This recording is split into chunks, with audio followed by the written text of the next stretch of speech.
신앙의 가문을 세운 축복이라는 제목의 말씀으로 하나님 말씀 선포하도록 하겠습니다.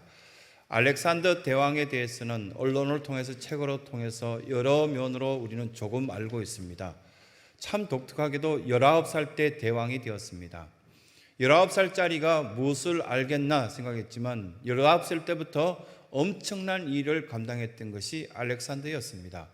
그러다 보니 이 지혜로운 알렉산더가 자기 주변에 굉장히 연세가 많으신 분들을 좋은 자로 또 함께 전쟁터로 나가서 전쟁하는 사람으로 세웠던 흔적을 역사 기록을 통해서 많이 볼 수 있습니다. 많은 어르신들과 함께 전쟁터에 나갔지만 이 19살짜리는 연세 들었던 그분들에게 조언을 얻고 또 많은 경험으로 통해서 이야기해 주신 것들이 굉장히 훌륭한 지식과 경험으로 전쟁터에서 승리할 수 있던 기록들을 볼 수 있습니다. 이 알렉산더 대왕이 여러 어르신들 은퇴하고 그냥 이렇게 보면은 집에 계셔야 될 분들을 오히려 그의 능력과 아직도 건강한 그분들을 보면 좌우편에 세워서 여러 전쟁터에 가서 전쟁터 속에 여러 땅을 차지할 때마다 돌아올 때는 그 어른들을 그 땅에 그냥 두어서 그 땅을 통치하게끔 만들었던 흔적들을 볼 수 있습니다. 이 기록들이 보면은 모든 지역에 알렉산드라는 도시가 70개 이상 있다는 것을 보면 잘 알 수 있습니다. 그 어른들이 이제 돌아와도 이 보면은 황제가 있는 그 땅에는 별로 이렇게 할 것도 없고 그 누릴 것도 없지만 새롭게 도시가 정복되고 개척되었던 그곳에 그 도시 이름을 바꾸고 또 그 도시 속에서 새로운 것들을 꿈꾸며 새로운 출발하게 되는 그런 모습들을 볼 때 참 지혜롭고 잘했다라는 생각이 듭니다.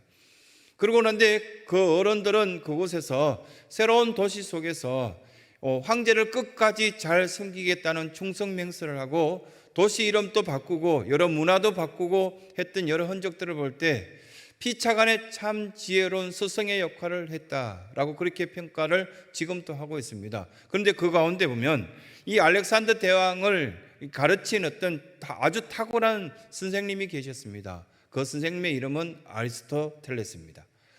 그 기록들을 보면 전쟁에서 당신은 젊으니까 오히려 그 젊은 혈기로 모든 전쟁을 할 것이 아니라 지혜롭게 잘 처신해야 된다, 덕스럽게 여러 사람들에게 덕을 끼쳐야 된다는 여러 가지 조언을 아리스토텔레스가 했다는 것을 보고 이게 보면 깜짝 놀랄 정도의 여러 가지 정보가 있다는 것을 깨닫게 되었습니다.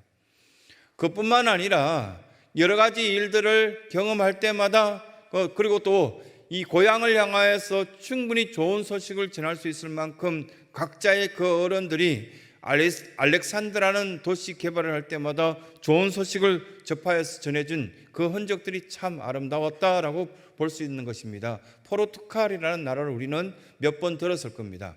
이 포르투갈이라는 나라는 우리나라보다 작습니다. 아주 작은 나라인데도 한때는 전 세계를 지배하였습니다. 수많은 나라를 지배하고 그리고 또한 그 나라에 영향을 끼쳤던 것이 포르투갈이었습니다. 왜 그랬을까? 역사학자들이 보면 연구하고 찾아봤을 때 지도였습니다. 그들은 아주 정확한 세계적인 어떤 지도를 잘 갖고 있었고요. 이 지도가 다른 나라에는 빼앗기지 않게끔 유출되지 않게끔 철두철미하게 지켜왔던 흔적들을 볼 수 있습니다.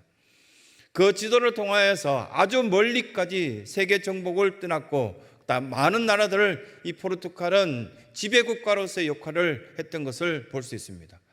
그러고 난 뒤에 배 안에 보면 지도를 펴들고 항로를 개척하고 그렇게 할 때 혹시 이 지도가 유출될까 봐 엄청난 쇳덩어리를 그 지도와 묶어둬서 결코 선원들이 이 지도를 갖고 나가지 못하게끔 만들어 놓았던 흔적이 아직도 남아있다고 합니다.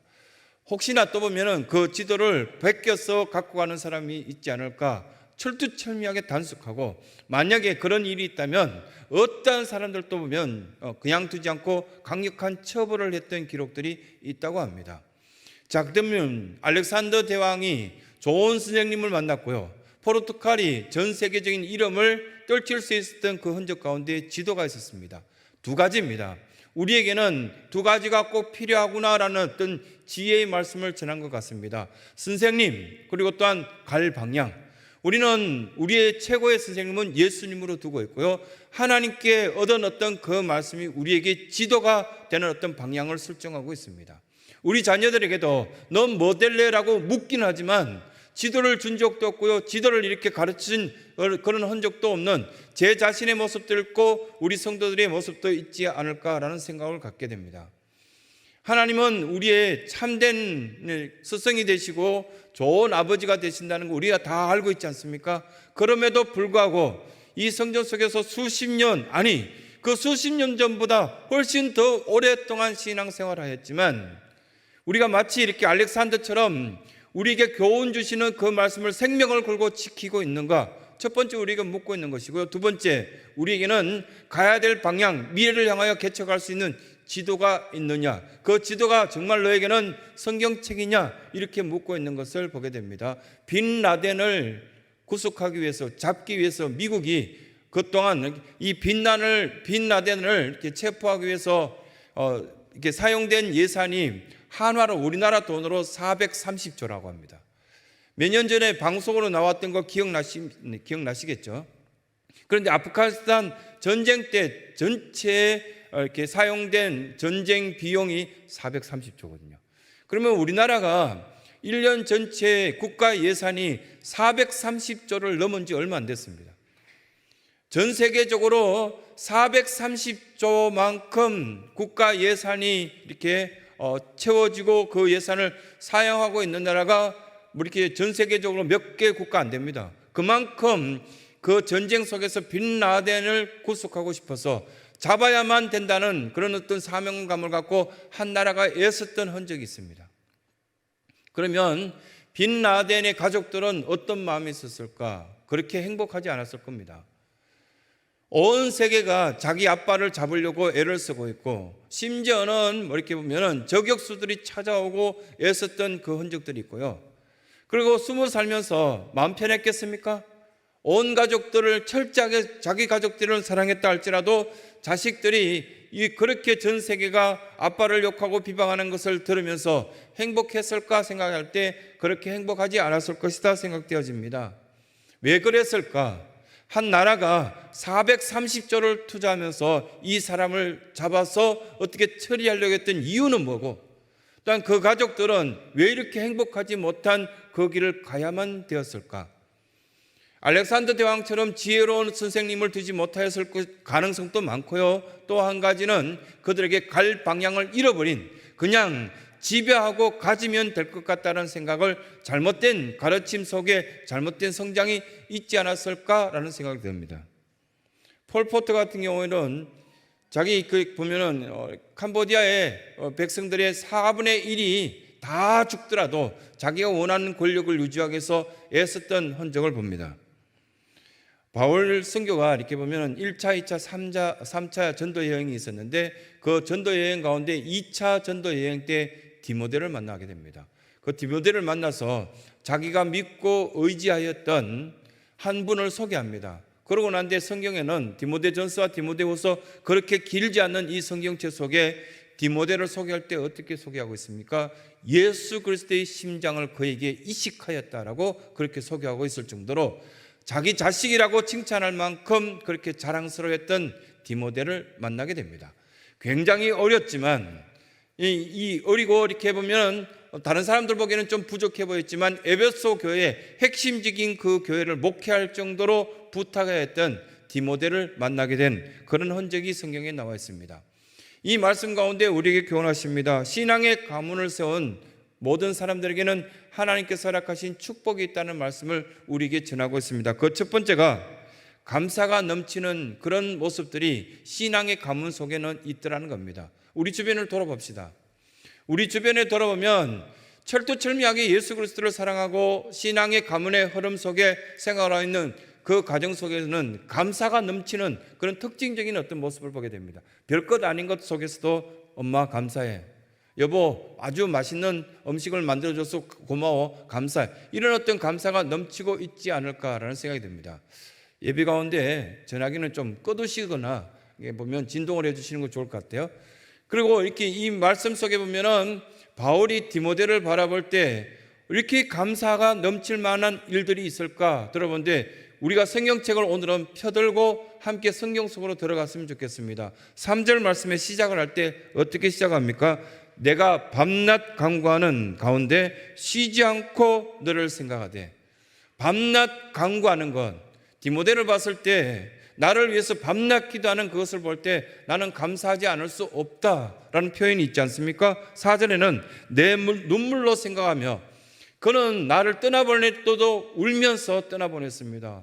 선생님, 지금 가게 되면 이제 순교에 반열했을 텐데 그런 어떤 표현을 디모데가 한 적이 있습니다. 그리고 5절에도 보면 거짓 없는 그 믿음의 모습을 볼 때 너무너무 감사하다고, 어떻게 저런 믿음을 가질 수 있었냐, 그런 어떤 표현들을 하고요. 또 여러 가지 어떤 말씀들을 쭉 내려가면서 한 절 한 절마다 디모데에게는 감사할 수밖에 없는 여러 가지 표현이 있었구나라는 어떤 생각을 갖게 됩니다.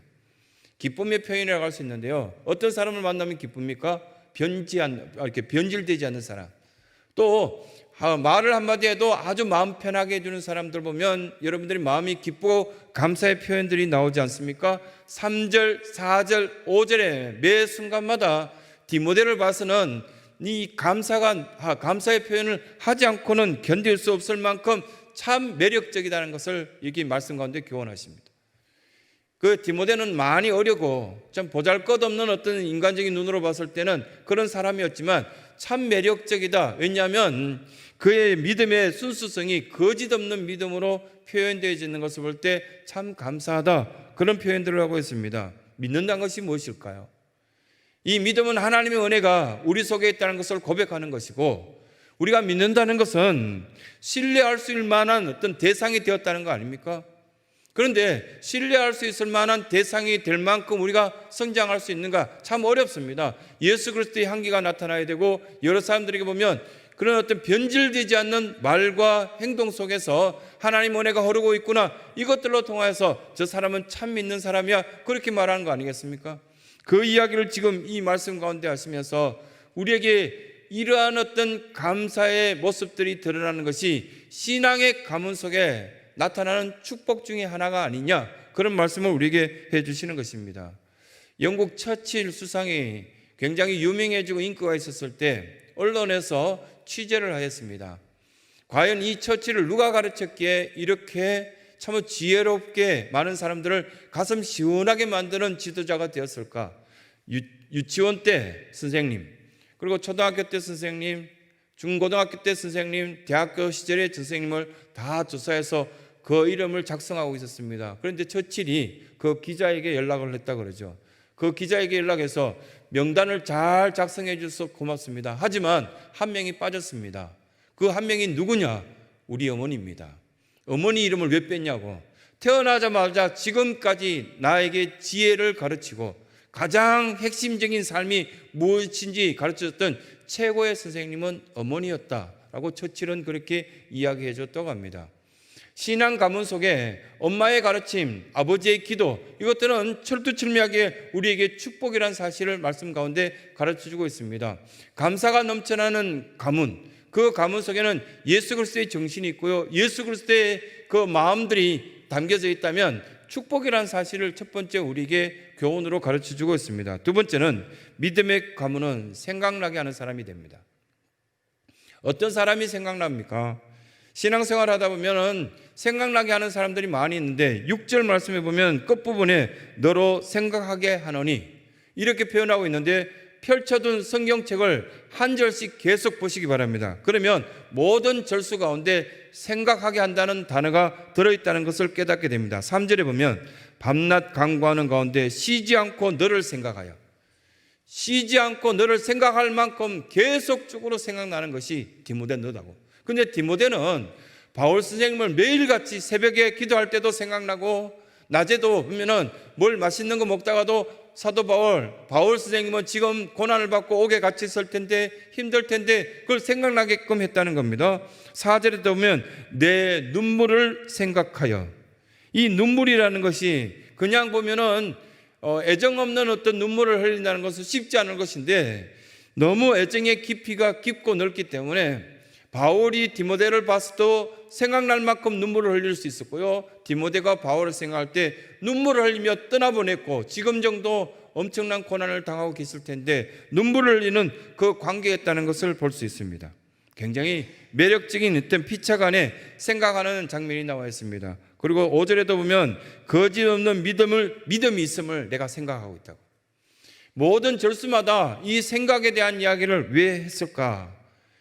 우리들 가운데 보면은 이렇게 지겨울 정도로 보면은 생각을 빨리 끊어버리고 잊혀버리고 싶은 사람들이 있는 반면에, 믿음의 가문 속에서 자라서 그 신앙생활이 아주 훌륭한 믿음이 견고한 사람들을 보면 생각나게 하는 사람들이 많이 있지 않습니까? 아브라함의 가정 속에서는 특별한 어떤 자식들이 훈련이 잘 되어서 생각나게 하는 사람들이 다 이루어졌다는 것을 볼 수 있습니다. 이 요셉을 이렇게 바라보면은 도대체 이 요셉을 어떻게 가르쳤길래 이렇게 애굽 땅까지 와서 수많은 고충과 고난을 겪으면서도 훌륭한 인격자로 자리 잡았을까? 결국은 그 바로왕이 요셉에게 너희 아버지 누구냐 했을 때 우리 아버지는 야곱입니다. 얼마 지나지 않아서 야곱이 이 고센 땅으로 와서 이 바로를 만났을 때 내 인생 험악한 120년을 보냈는데, 그러면서 쭉 이야기하는 가운데 이 야곱은 이삭을 자랑합니다. 저희 아버지 이삭이 나를 축복하고 가르쳐줘서 세워줬기 때문에 저는 이 수준까지 왔습니다 라는 이야기를 하게 되고, 이삭은 아브라함을 자랑하게 됩니다. 아브라함은 창세기 12장 1절부터 시작하여서 나를 축복하는 자에게는 복을 내리고 너를 저주하는 자에게는 내가 저주하리니 땅의 모든 족속이 너로 인하여 복을 얻을 것이니라 하신지라, 이 말씀이 저에게 이루어졌습니다. 그 아브라함이 겨우 한 가정이었는데 시족국가 부족국가 이 국가의 어떤 크기만큼 자기가 부자가 되고 아무것도 없던 우리 가정에 엄청난 물질과 이런 많은 것들이 생겼습니다. 그렇게 고백하는 장면이 나옵니다. 이런 것들을 볼 때 그의 가정과 그 가문 속에는 무엇이 핵심적으로 있었기에 이런 어떤 축복이 흘러가고 있었을까라는 것들 우리는 여러 가지 생각을 갖게 되지 않겠습니까? 디모데의 눈물, 톤 다크리온이라는 이 말씀 속에 바울로 하여금 기도할 때마다 울게끔 만들고 바울로 하여금 기도할 때마다 생각나게끔 하였던 그 디모데가 눈물을 흘리며 우리 선생님 바울을 지켜주옵소서, 지금 선교 여행을 하는 그 가운데 체포되어서 로마로 끌려갔으니 그 가운데도 하나님 지켜주심이 있길 바랍니다. 울면서 기도했던 피차간에는 생각나는 사람이었다는 것을 우리는 알게 됩니다. 사람들은 헌신을 하게 되면 어떻게 이야기를 합니까? 내가 이만큼 했다라고 이야기하죠. 내가 이만큼 했다는 것은 이 교회 밖에 있는 사람들이 일반적으로 주로 하는 이야기입니다. 현수막을 걸어도 이만큼 나는 했습니다. 뭘 해도 나는 이만큼 했습니다. 그렇게 표현합니다. 그런데 교회 안에서는 이만큼 했습니다라는 표현들을 하지 않습니다. 목회자들도 참 조심해야 되고 성도들도 보면은 나는 이만큼 했으니까 이렇게 대접받아야 됩니다, 이렇게 인정받아야 됩니다, 그건 하지 말아야 될 어떤 모습들 가운데 하나가 아니겠나라고 그렇게 디모데는 이야기하고 있습니다. 디모데뿐만 아니라 성경의 모든 부분에 있어서 내가 드러내지 않는다 할지라도 그것은 드러나게 되어 있고 그것은 성령의 열매로 또한 예수 그리스도의 그 이름으로 상받게 되어 있다라고 우리에게 그렇게 가르쳐주고 있습니다.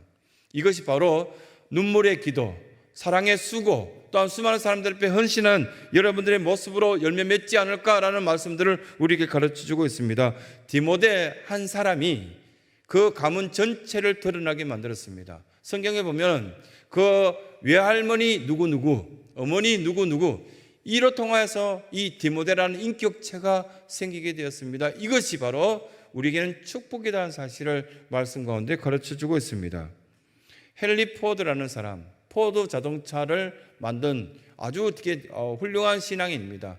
이 신앙인 또 보면은 자기가 은퇴할 무렵에 그 이야기 가운데 어떤 부분이 있었냐면은 그렇게 큰 부자가 엄청난 대궐 같은 집을 지을 것이다 생각했는데 자기 고향에 부부가 딱 들어가서 살 조그마한 집을 짓고 있으니까요, 뭐 그 동네 사람뿐만 아니라 아는 사람 모두가 욕했다는 기록을 보게 되었습니다. 그걸 읽다 보니까요, 뭘 또 욕할 것까지 있나 이런 생각이 들었는데, 이분은 자기가 두 부부가 이렇게 이제 은퇴하여서 모든 재산들은 사회도 환원하고 많은 사람들을 위해서 기부도 하고 뭐 그렇게 했는 것 같아요.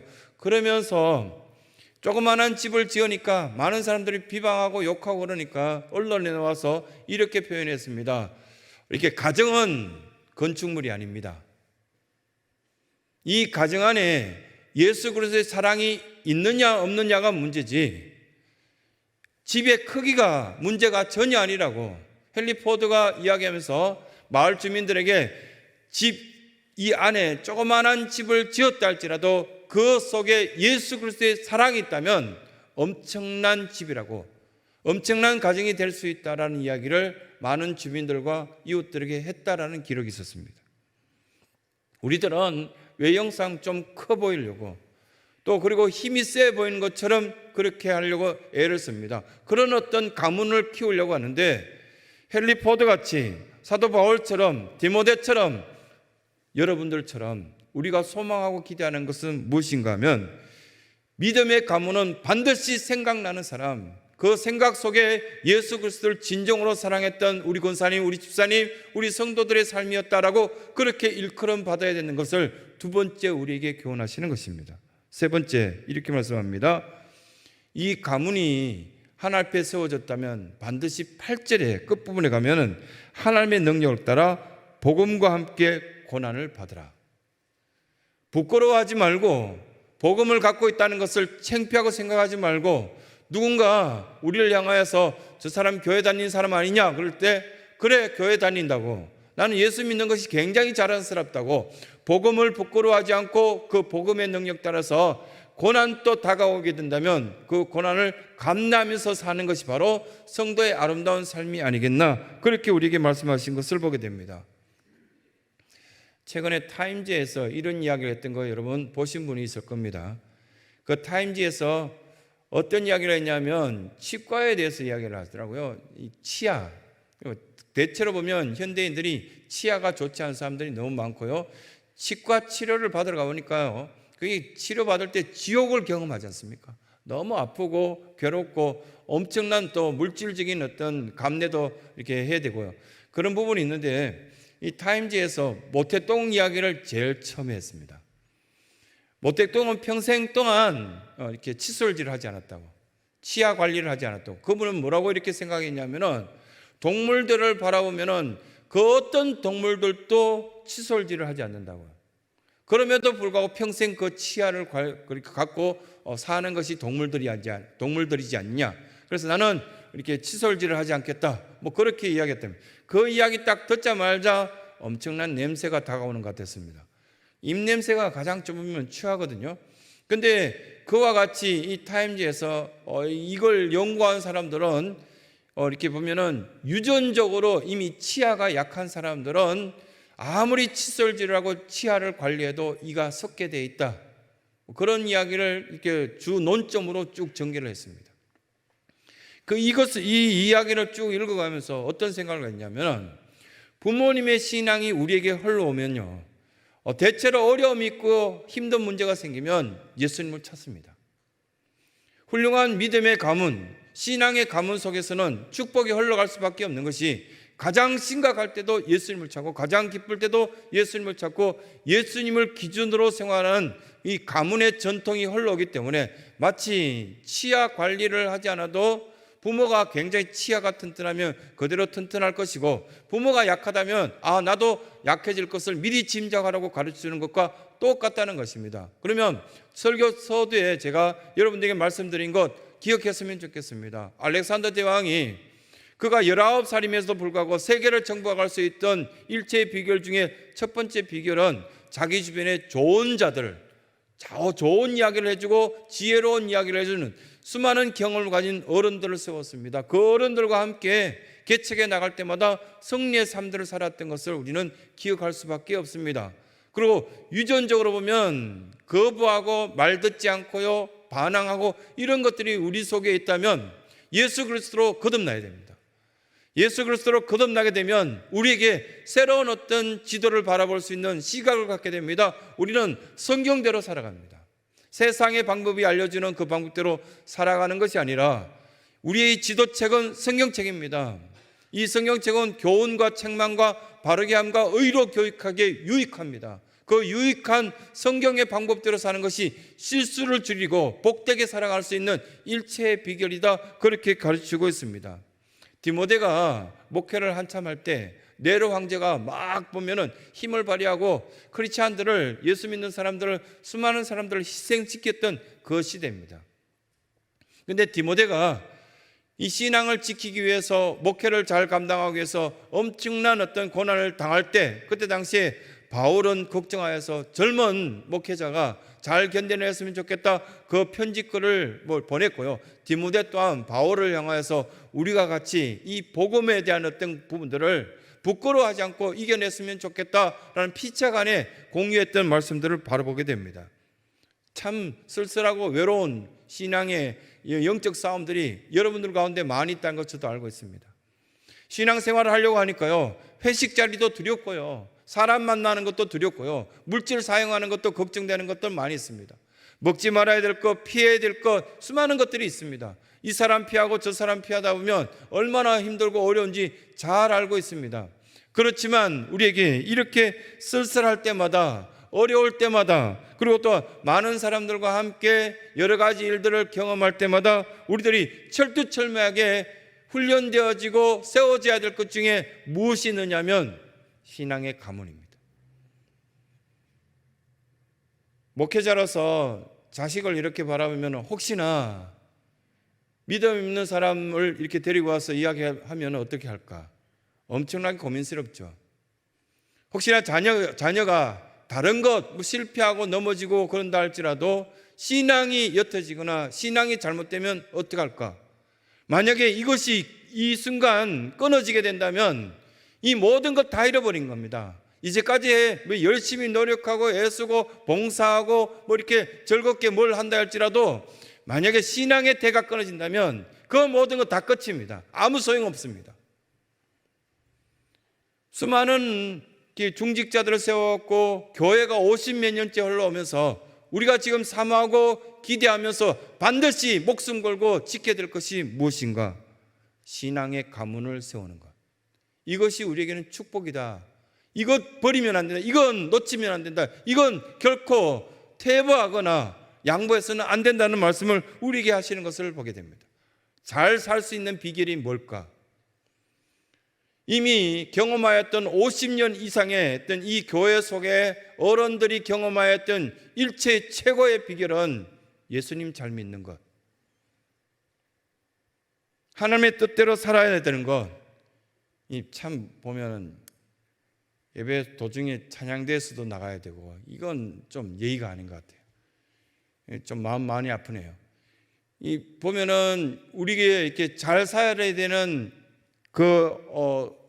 핵심적인 내용들 가운데 무엇으로 잘 살았다고 말할까? 우리가 살고 있는 이 땅 위에서 우리의 복음을 부끄러워하지 않고 계속적으로 신앙이 전수되고 그 전수된 신앙으로 통해서 하나님 은혜를 같이 사모할 수 있는 믿음의 공동체를 이루고 이것들이 우리에게는 참 복이었다라고 고백할 만큼 그런 어떤 성도들의 삶이 된다면 얼마나 자랑스러울까? 그 말씀들을 우리에게 해주고 있습니다. 어릴 때 고등부 때 들은 이야기입니다.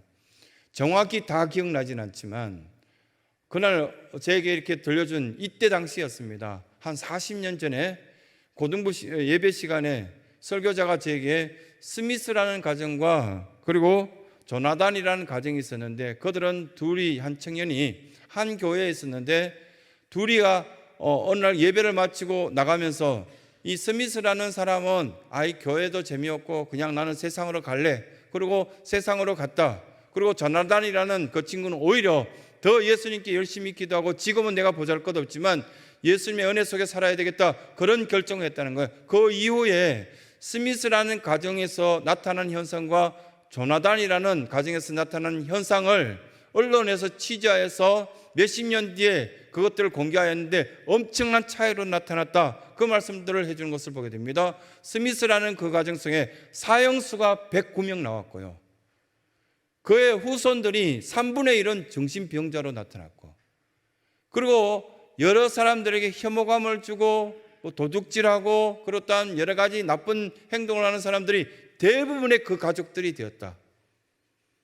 왜 교회를 벗어났어야 되는가? 왜 예수님을 믿지 않겠다고 떠나야 되는가? 언론에서는 그것을 질타하는 형태로 글을 써놓았고요. 조나단이라는 그 가정 속에는 목회자가 116명 나왔고 부통령이 1명 나왔고 주지사가 3명, 그리고 뭐 변호사, 검사 이런 분들이 수백 명 나왔고요. 그러니 이 모든 어떤 것들 속에 조나단의 그 가정은 무엇을 했기에 이런 어떤 가정이 되었을까? 신앙을 세웠더니 하나님께서는 그 가정을 복되게 하셨고 그 가족들을 사용하신 것 아니냐라는 그런 어떤 결론적인 글을 남겼다는 것을 지금 기억하고 있습니다. 신생의 모든 사랑하는 성도들이 우리가 이 예배의 자리 속에서 신앙의 가문을 세웠을 때는 하나님께서는 우리를 통하여서 축복되게 하신다는 사실을 기억하시면서 우리는 이 시간 함께 기도하기를 원합니다. 하나님, 우리 가정에 믿음의 가정 되기를 원합니다. 믿음으로 하나 되는 가정, 또 하나님께서 기뻐하시는 사람, 평생 동안 우리 하나님께서 허락하시는 그 축복 속에서 생활할 수 있는 우리의 인생이 되게 해달라고 건강도 회복시켜 주시옵고 물질 복도 허락하여 주셔서 우리가 세우신 그 신앙의 가문답게 하나님께서 축복하신 것들을 경험하기를 원합니다. 함께 모든 성도들이 한 2-3분간 같이 작은 소리로 기도하시면서 예배의 마무리로 나가도록 하겠습니다. 함께 기도하겠습니다.